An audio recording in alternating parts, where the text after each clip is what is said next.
Hello everyone, my name is Rachel and I did my midterm report on Brazil. There wasn't really a specific reason why I chose Brazil other than I was actually pretty interested in learning about the status of women in this country. Before starting this project, I didn't really know much about Brazil besides its soccer team, so I knew this would be a great learning experience.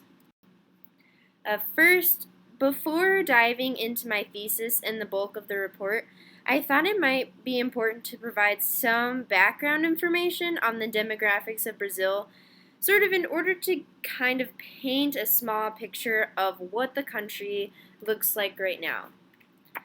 So, some of the information I provided, I wanted to talk about the population. And one source that I found, the population is almost 209,400,000. And an earlier source that I found, the population was around 195 million. And you might be wondering why I chose to look at this. Well, I thought it might be good to see kind of the breakdown of the number of men and women in Brazil.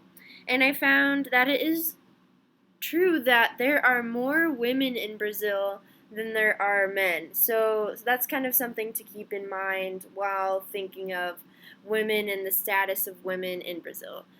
Some other things I kind of wanted to look at were the race percentages, also the birth rate, and the sex ratio I also thought was very important because, as you can see, from at birth to the 25 years of age, there are on average more men than women.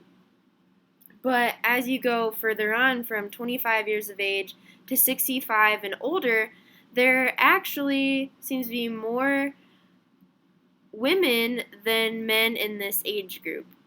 Some other things are contraceptive rate. As you can see, the contraceptive rate in Brazil is 80.3% as of 2006, which is actually a pretty high percentage for contraceptive rate. So, and even that was 10 years ago, so things could be different now.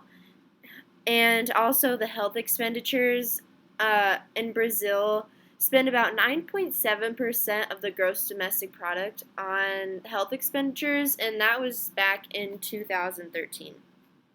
Some other things that I found were looking at things like honor killings, and Brazil is actually known for its honor killings, and also Brazil is a source of sex trafficking. Now, if we're looking at the gender inequality ranking, Brazil ranks 80 out of 187. So this obviously isn't a good number, but it's not a terrible number either, kind of just depending on where you're looking from. When looking at the atlas that we've been reading throughout the semester, this 80 out of 187 is about a medium rank in the Gender Development Index. So now that I've given some background information, I'm going to start talking about my thesis for this presentation and then go into my argument. The thesis I chose is kind of a simple thesis, but I think it allows for room for expansion and support that I found through my research. The thesis I came up with is, even though a lot has been done in recent years to reduce gender inequality in Brazil, much more needs to be done in order to really combat women's inequality. I think it is important to first talk about some of the positives that have come about in Brazil's history on women's rights and gender inequality. So first, I want to start off by talking about education.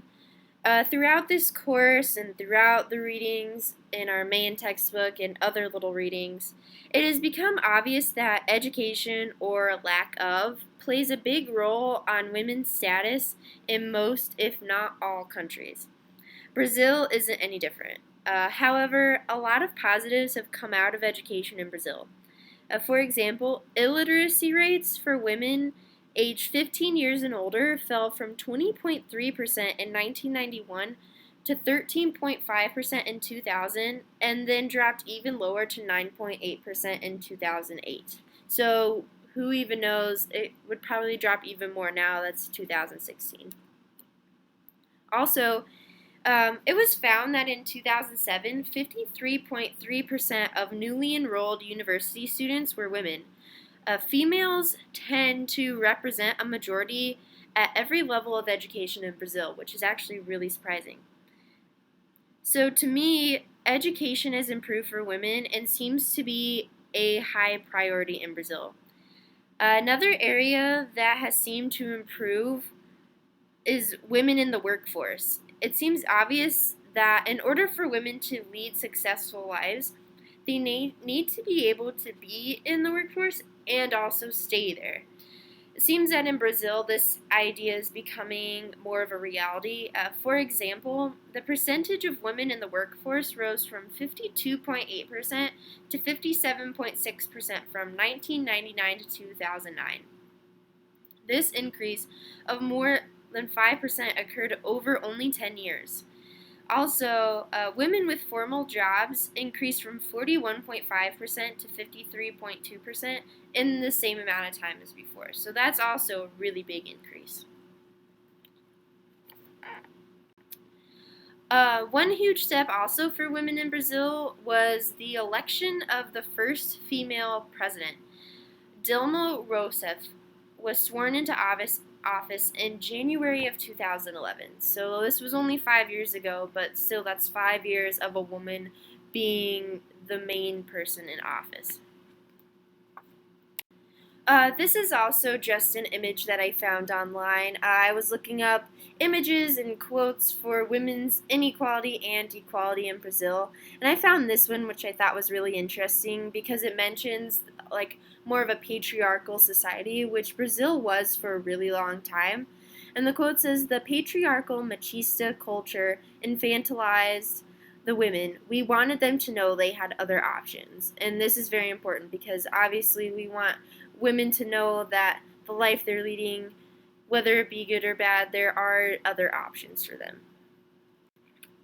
So next, I'm going to go into the problems that women face in Brazil and why gender inequality still exists despite the big changes that have occurred over the years. Also, I'm going to kind of touch on what needs to be done to change this pattern and why it needs to be changed. The first reason why more needs to be done in order to change gender inequality is because of education. And I know I mentioned this earlier in the positives, but since education is so important and such a big aspect of any type of society, there's always a chance that something can go wrong with it. In the case of Brazil, there are still some aspects of education that are lacking. At the university level of education, most of the women who have made it that far, they tend to major in more of the social sciences, like sociology, psychology, things like that, instead of the natural sciences like chemistry, biology, where you'll find most men. Also, the school curriculum and teaching methods have a big influence on the women, and they tend to project ideas that devalue women. The women end up finding themselves remaining in low-status jobs. So obviously these are two areas right away that need to be changed: the school curriculum, the teaching methods, and getting more women into the sciences where the men are right now. Fulvia Rosenberg, who is a researcher at the Brazilian-based Carlos Chagas Foundation, said, "Education alone cannot work miracles." And to me, this means even though education plays such a big role, it alone isn't going to change everything and solve all problems. Also mentioned in the positive section was jobs and women in the workforce, but what wasn't mentioned was wages. The wage gap has always seemed to be a big issue in many countries, and I know in places like the United States, it's been talked about a lot. And Brazil is no exception. The wage gap between men and women is still a really big issue despite more women being in the workforce.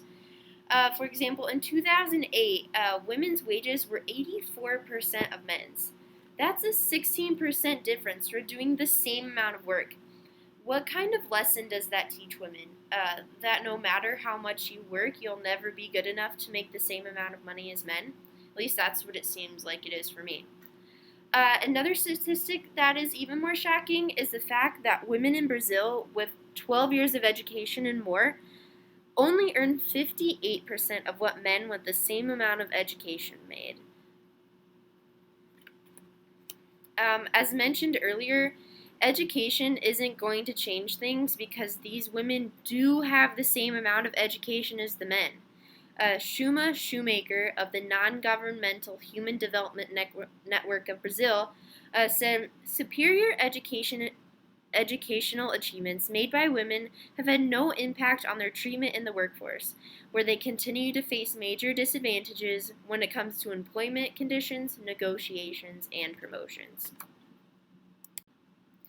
Third issue with women's inequality in Brazil that still exists is the idea of the family and childcare. In Brazil, women spend significantly more time with their children than men do.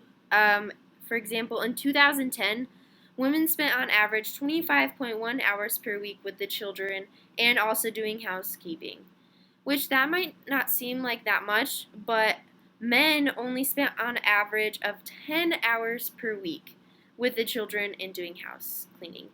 That amount of time women are at home with the children cleaning could be spent working and earning more money for the family. Women are still seen as holding the most responsibility for the children in Brazil.